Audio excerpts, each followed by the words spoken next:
It's time for the Savvy Realtor Podcast. I'm Walter Storholt alongside Angie Cole, the owner and broker in charge of A. Cole Realty, serving you throughout the Triangle, teaching you about the ins and outs when it comes to buying or selling a home. You can find the team online by going to acolerealty.com. That's A-C-O-L-E realty.com, or by calling 919-578-3128. That's 919-578-3128. And now it's time for one of the top realtors in the Triangle, Angie Cole, and the Savvy Realtor Podcast.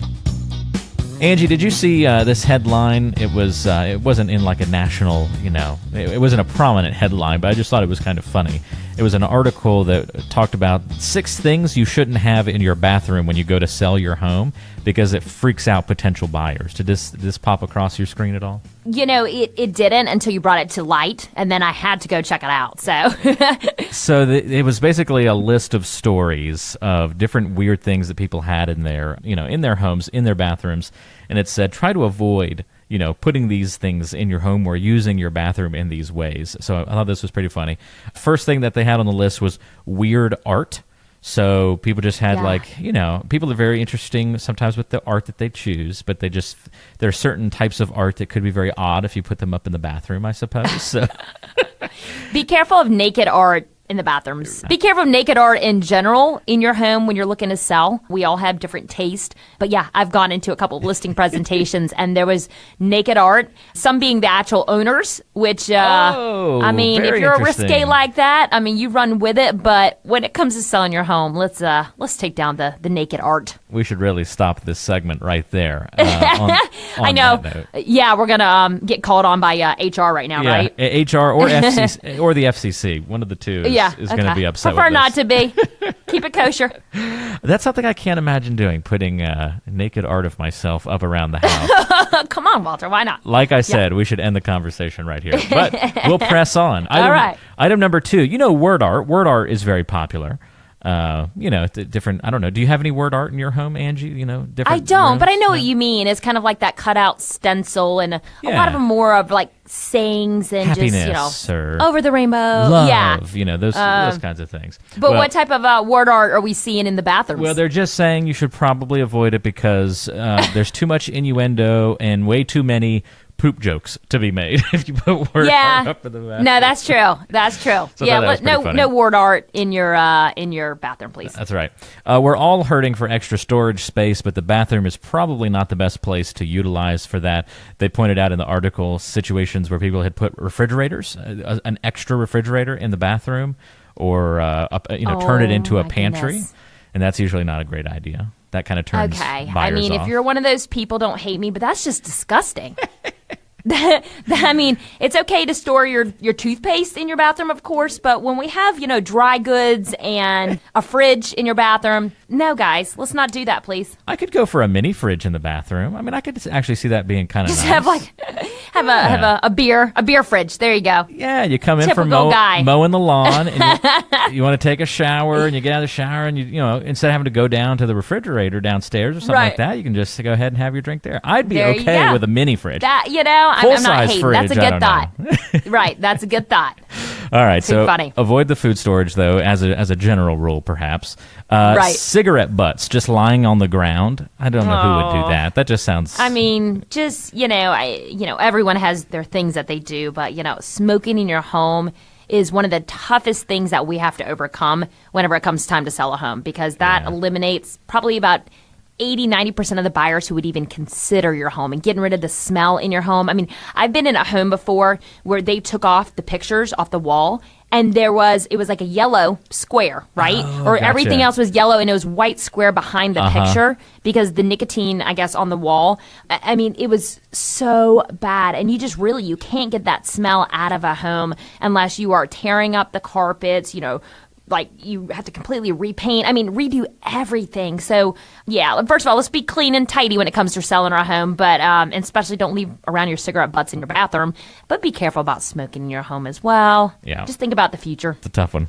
Smart toilets was also on the list because they can freak some people out when you're, they have some toilets that like light up when you walk by them, or some that even can like play songs or say hello and do all sorts of random stuff. I have a great story. Long time ago, I had a friend who got a little bit sick, okay? And we were out at a restaurant, and this restaurant had a smart toilet, okay? Oh. And when I think she just kind of like pushed a button, like she got sick and then pushed the button trying to see what happened, and it sprayed her in her face. What? Like, oh yeah. So it must have been like was a bidet, it a bidet or something. Okay. Yeah, and I think in the moment she didn't realize what she was doing. Once again, this is a long time ago, guys. Oh my gosh. And completely sprayed herself in the face. Got soaked by the bidet. So, but that's the last thing you want when you're sick. Getting a spray of water right in the face. So nasty. So nasty. Oh my gosh. That's funny. That's pretty funny. Yeah, I could see smart toilets still being a selling feature for people who like the tech stuff. Yeah, a lot of people have some cool smart toilets. I mean, I don't know if that's I wouldn't put that on the do not do freaking you list. Out. Yeah, it's just more of a novelty kind of thing, I guess. But exactly. And then last but not least, someone missed the toilet, and that would be something you want to avoid when you're selling your home. That'll definitely freak some buyers out. So try your best to just really clean around, the toilet rim. Of all the underneath. things to clean. Yeah, let's scrub that, especially if you have little ones. I mean, them little boys, they miss. My daughter was little at once, and she even missed somehow. I'm like, how did you pee all over the toilet? And you're a girl. So yeah, clean it up. Going above and beyond bathrooms. Also, make sure your pets haven't made any mistakes throughout your home. Right. I can't tell you how many times I have walked through a home and there was a big thing of poop just sitting there on the floor, and it looked like I had been there for a while too, which was the bad part. But nothing will turn away a buyer like poop on the floor, right? Well, we took the level of conversation down to a first grade level. A lot of people are probably here. Completely disgusted by us right now. We've probably lost some listeners here over the last couple of minutes. Sorry, guys. If you've stuck with us, thank you. We're going to transition away from that, but I just had to bring it up. I thought it was just funny. Mostly for the food storage conversation. I think that's a good debate there. So gross. Oh goodness, too funny. All right, well let's raise the intelligence level of the conversation back up then. So this one has to do with like a good study and looking at data. So we're going to get smarter once again here. Okay. So there was this headline that I saw just came out. They just are now getting data from the tail end of 2018 on some of these national statistics and stuff like that. But we can still kind of learn from these things, even though we're already solidly into 2019 here. And it showed that homeowners got richer in 2018. And I think anybody following the market kind of knew that prices were going up and up, and that was going to be a good thing for homeowners and sellers. But home equity from the fourth quarter, so from the tail end of 2017 to the tail end of 2018, so over the course of that year, it increased by 8.1%. And that's an average across the country of about $9,700. North Carolina was just slightly below that national average, but still a very solid $8,000 average increase for homeowners. So, Angie, I'm just curious, obviously, even looking at North Carolina stats, that's not necessarily representative of the triangle. Have you seen similar gains locally, or would you estimate them to be even higher than that?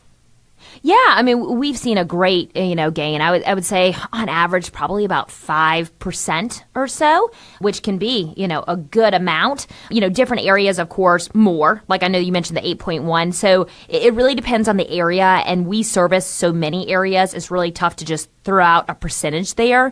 But yeah, I mean, the market definitely was on the ups. Now, we did see a shift that took place around probably going into September of 2018. Some areas still are appreciating, but we did see some other locations kind of take a halt and stay stagnant.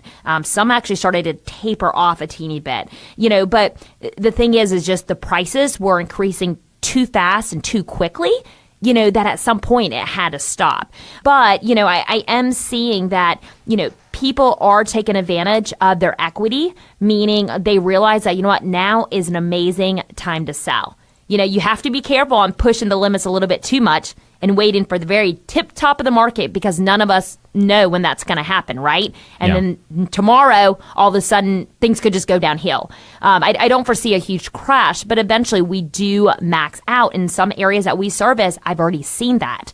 And so I am seeing a lot of homeowners take advantage of their equity, go ahead and sell now. Maybe they're reinvesting, maybe I've seen a lot of investors too take advantage of this, is take the equity out of one, reinvest into another, maybe do a 1031 exchange.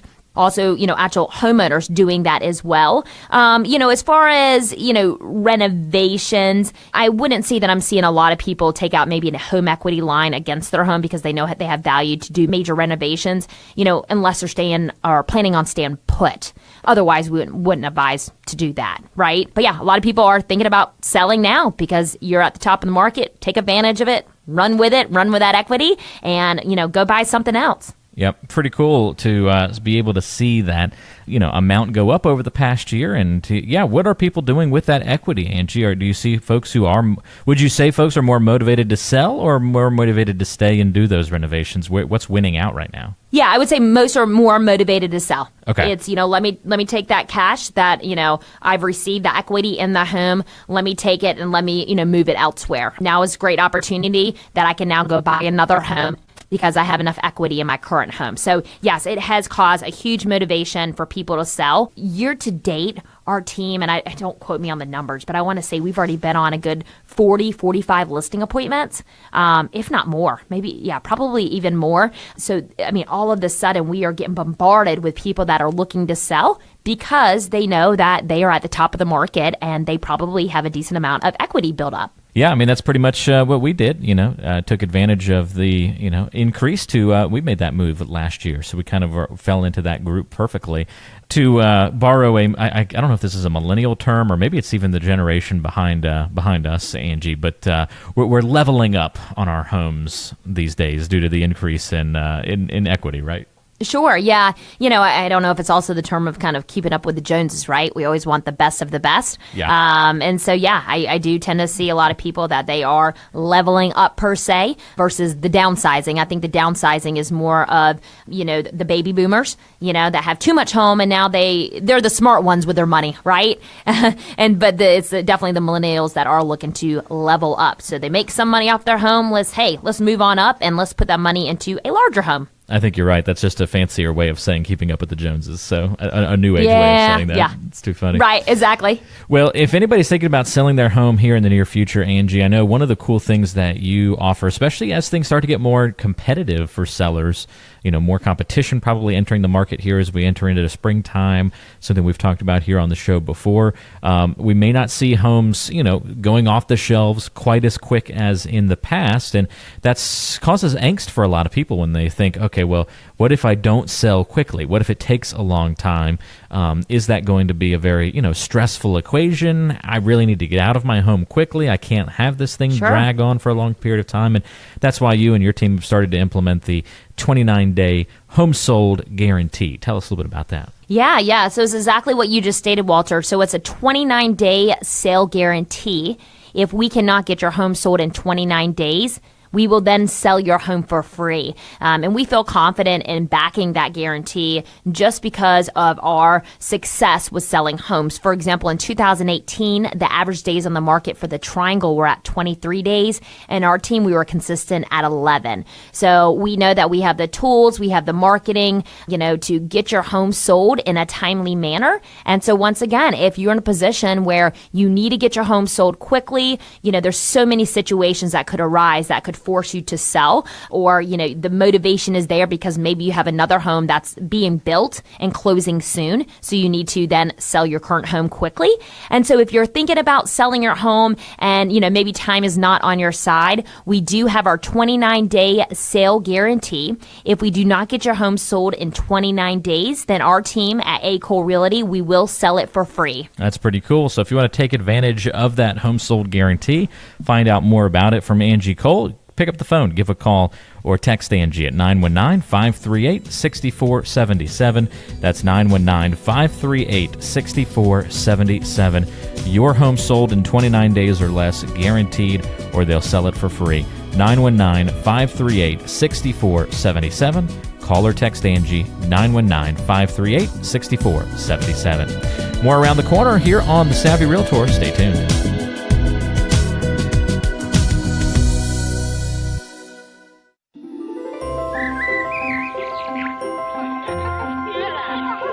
Let's shine a little light on some of the Triangle's best areas right here on the Neighborhood Spotlight.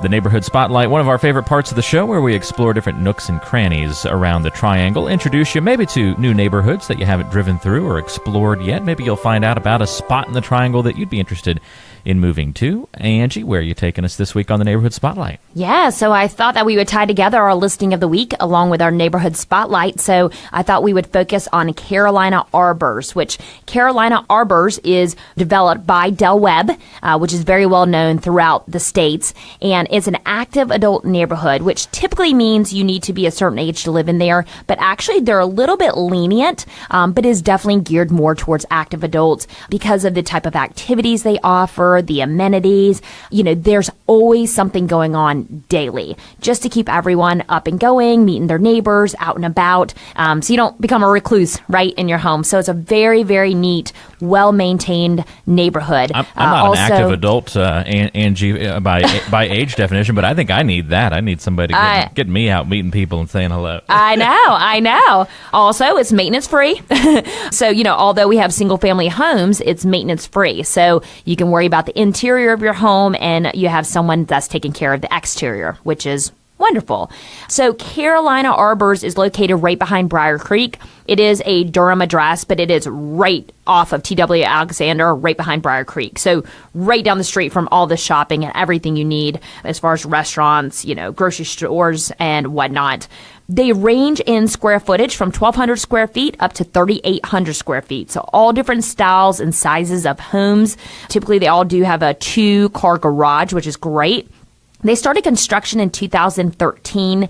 They are still currently building, but they have sold like crazy. So they are, you know, running out a lot. So if you want to get in there, definitely move fast. And there's also now resale happening in the neighborhood too. They range from anywhere about the 200s, probably mid 200s, up to 700,000. So once again, we have a home for everyone, no matter you know, price you're looking at or the style and square footage. There's something for everyone here in Carolina Arbors. And we also personally, we just listed a home there as a resale that was built in 2014, located at 1105 Lincoln Mill Drive. So once again, our neighborhood spotlight is Carolina Arbors. If you would like some more information, maybe you're thinking about buying or you're thinking about selling and you already live in that neighborhood, please reach out to me. I would love to give you some guidance and assist you. My cell phone number is 919-578-3128. Once again, you can call me at 919-578-3128. That'll put you in touch with Angie Cole, the owner and broker in charge of A. Cole Realty, serving you all throughout the Triangle, an expert when it comes to some of these great neighborhoods that we have in this community. And that's why we like to take the time each week to spotlight some of these really cool areas. So if you're thinking of buying or selling here in the Triangle in the near future and you want to work with a fantastic agent in this community, pick up the phone and give Angie a call. That number that you can, again, reach Angie at is 919-538-6477. You can also text that number and go back and forth with Angie there as well, 919-538-6477. Much more coming up on today's show. That's the Neighborhood Spotlight, and we've got lots around the corner, so stay tuned to The Savvy Realtor.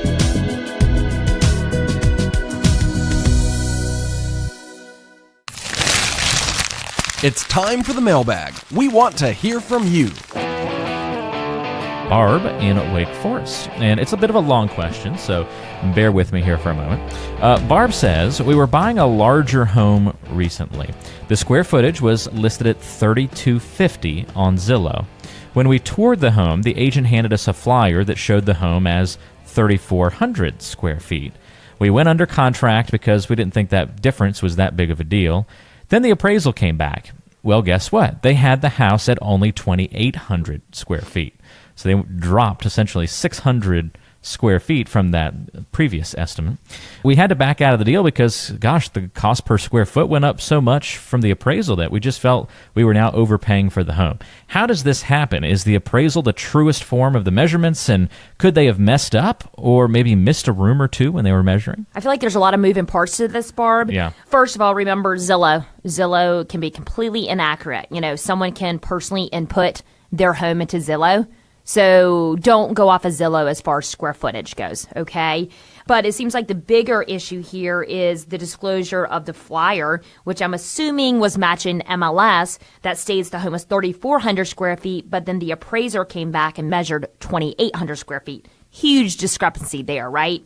It seems like it's too late now that you've lost money. But I would have went through and I would have questioned that a lot more. So first of all, make sure that the appraiser didn't mess up. We all make errors, right? All make mistakes. Did he somehow just completely leave a room off because 600 square foot, that's a lot, right? So make sure that he or she, whoever measured, didn't make a mistake there. And then it's going back to the listing agent. So as a listing specialist, we have the obligation and the duty to make sure that we are either personally measuring our homes or we're paying for a licensed professional to do that. Because if we put a certain number into MLS and we're off by a certain amount, there's huge ramifications that come along with that. And so, of course, at that point, whenever you found out the home was truly 2,800 square feet, I see why you feel like you were overpaying. So what I would have advised at that point is to go through and ask these questions first. Make sure the home was measured correctly by the appraiser. Ask the listing agent, how did they come up with their measurements, that we have some, variance here. And then if indeed the home was truly 2,800 square feet, I would be asking for a price reduction, right? Because the home is only worth, what it's truly worth as far as what the comparables show. And we need to be focusing on comparables that are in line with the 2,800 square foot. So if you were our buyer, I wouldn't have let you just terminate the deal and walk away from your money, because I'm assuming you invested due diligence money, your appraisal money, maybe you started with inspections already. And so you put a lot on the line where that wasn't a mistake that you made. That was a mistake that the listing agent made, or maybe it was an error by the appraiser, but we should have dug a lot deeper. I hope that makes sense. I know that was kind of long-winded there. Well, it's a great point, though, Angie, and it's just it sounds like everything just sort of happened and the process just shut down when there should have been a lot more investigating going into that tail end of the process. Yeah, and maybe there was, I don't know, but yeah, it just seems like you were very quick to say, oh, I lost money. Well, did no one try to dig deeper and try to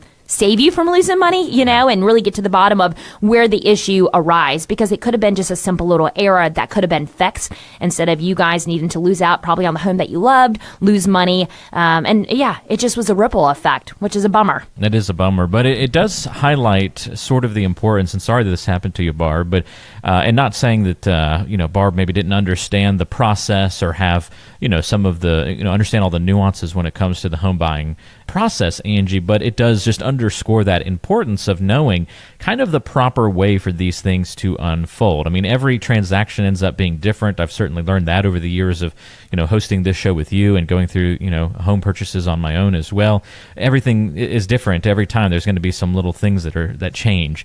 But for the most part, there's a standard process that real estate transactions should follow, and it is really helpful as a buyer to kind of understand that process. Yeah, and I mean, it's important that, for example, if I was not in this industry, going into it, I'd be blindsided as well. So you need to make sure that you have someone looking out for you and your best interest whenever it comes to purchasing a home. You've been listening to the Savvy Realtor podcast. I'm Walter Storholt alongside Angie Cole.